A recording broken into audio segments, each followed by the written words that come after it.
I'm Dr. Arun Prabhu Ganeshan from Apollo Specialty Hospital, Madurai. I work as an ENT consultant here. We are going to talk about yawning and its consequence as ear pain. So what is yawning? It's the air hunger that is developing in our body. Whenever there is a deficiency of oxygen, your body requires more amount of oxygen to be supplied to it. And that it indirectly sends through certain receptors in your body to your brain to open up your mouth and open up all your jaw muscles to actually get in this air through its air passages. Now what happens is, these all ENT system is all pressure controlled, and your throat and your nose is connected to the ear through a tube which is called as a eustachian tube, which is a pressure balancing tube. Now the movement of these muscles in your jaw are intricately connected to this eustachian tube, which is a muscular tube. So whenever there is a change in the pressure because of yawning, these pressure changes are reflected in your eardrum.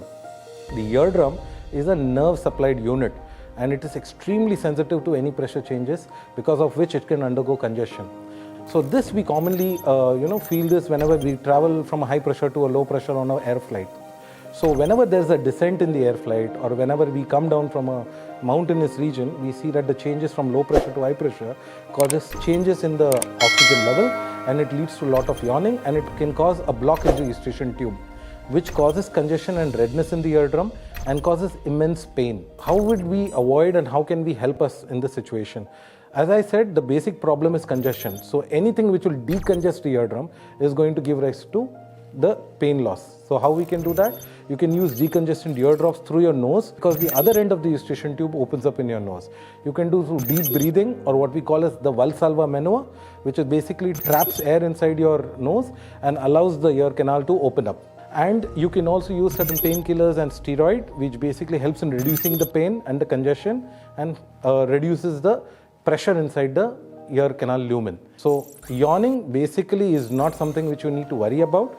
There are other metabolic causes of also yawning, that is whenever there are electrolytic changes in your body, like sodium and potassium level changes, or there are changes in water levels in your body, that can also lead to yawning. Other than that, the most common causes of yawning is where your body is depleted and dehydrated, and it is low in oxygen because of tiredness, where it tends to sense and supply the oxygen that is required to the brain. So simple deep breathing exercises and all these small tips that I've given will help you in preventing the ear pain that is associated with yawning.